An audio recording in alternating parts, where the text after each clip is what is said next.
mga kadonatics, nakakahiya si Percy Cardenia. I'm not sure mga kadonatics sa kanyang family name. Ang alam ko lang talaga, Ngiwi. Sinigawan ng Duterte mga kadonatics sa public mall talaga. Ha? Tinutok sa kanya yung camera mga kadonatics. Sabi kasi niya sa interview na mananagot daw sa taong bayan ang mga senadors. Hello, in-archive yung impeachment case. Ha? Saan yung taong bayan yung sinasabi niya? Ngayon, binotata siya ng Duterte mga kadonatics. Though isa lang yung nagsabi, pero tinutok talaga yun sa camera. Eto mga kadonatics, panoorin natin. Eto. Duterte. Duterte. Duterte. Napatawa na lang yung mga kadonatics. Duterte. Huh? Duterte. Duterte. Duterte. Again. Duterte. Ah!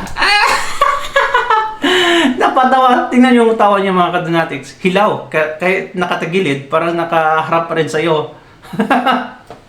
Nako naman. Eto, ha? Tignan nyo, walang pumapansin sa kanya. Feeling sikat. Tapos ngayon, walang pumapansin. Buti na lang sinigawan siya ng Duterte at may nakapansin sa kanya. Pero in a bad way. Kanyan kayo. Ngiwit na lang siya, Kahit nakatagilid mga kadonatics, parang nakaharap pa rin kung tumawa, Kung mag-smile. Duterte. Duterte. Duterte. Bakla ang to. Baklang to. Duterte. Duterte. Duterte. Salute sa iyo kapatid. Grabe tinutok talaga yung camera. Salute sa nag-video. Di ko alam kung sino siya. Pero you have my vote. Duterte. Okay. Wait. Basta tayo ng comment dito mga kadonatics. Sino to libre ko ng Jollibee? Hindi nila alam Biglang tumabingi ang sipi ko. Grabe naman yan. Biglang tumabingi yung sipi niya mga kadonatics. Sakit lalamunan ko. Edited daw. Uy, may nagsasabi mga kadonatics, na nag-viral kasi itong video niya kahapon. Today ata. Maraming nagsasabi mga loyalist ng BBM na edited daw. Edited. Yung author na nagsabi mga kadonatics mismo na sinabi niya na hindi edited. Nasa Facebook talaga yung original mga kadonatics. Edited daw. Ano narinig Duterte? Okay, good. Sunog singiwi sa'yo sis. Sis ba? Sis siguro singiwi. Tapang. Okay. Alam ko mababasa nyo din yung comment mga kadonatics kasi naka big screen to. Naka-auto-rotate yung mukha Grabe naman yan.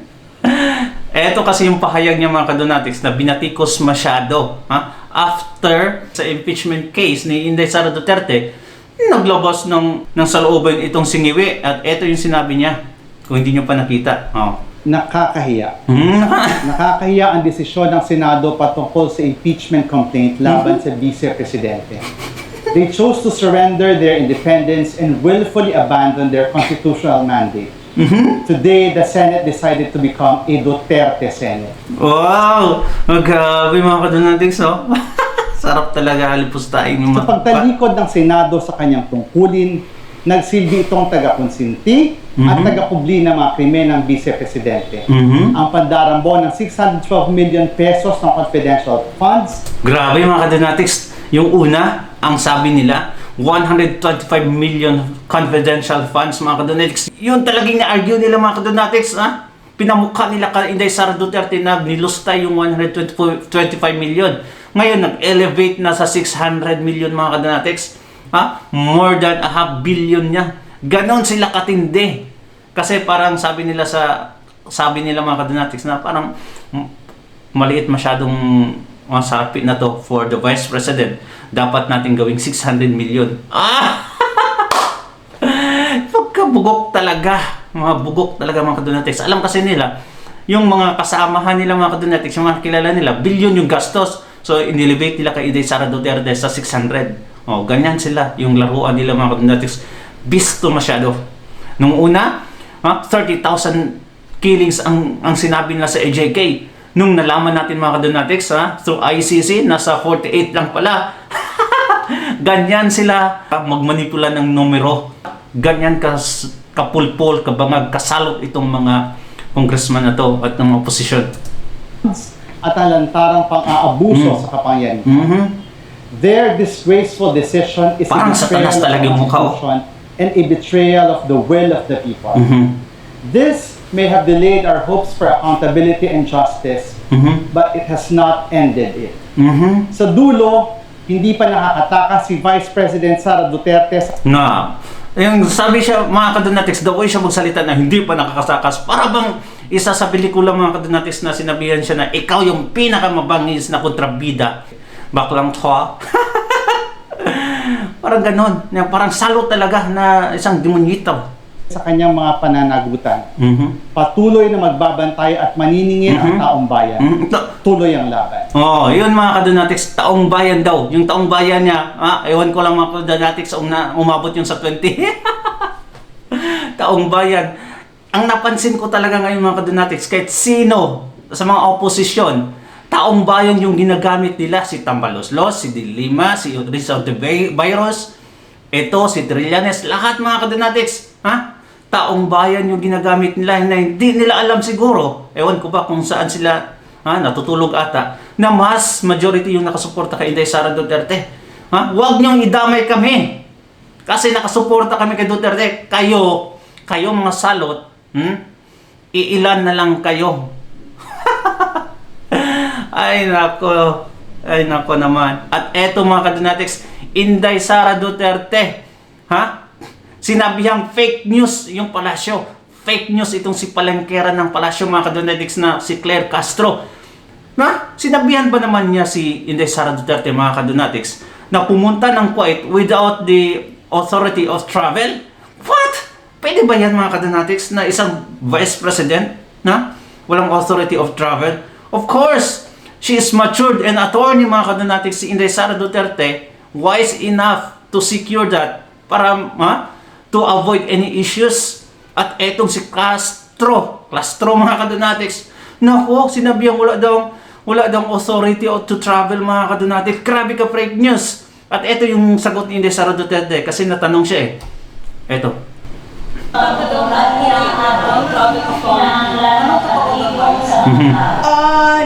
Sorry ma'am, niyanto daw ko og Kuwait without travel authority. Kinsa na jud po? Niyanto daw, pumunta daw ako ng Kuwait without travel authority, sabi ni Castro, Claire Castro. Well, sila naman yung lagi nagsasabi na huwag mag-propagate ng fake news and misinformation. Although wala video ko kanong giunsa niya pagsulti ma'am. Giunsa niya pagsulti. Paano niya sinabi daw?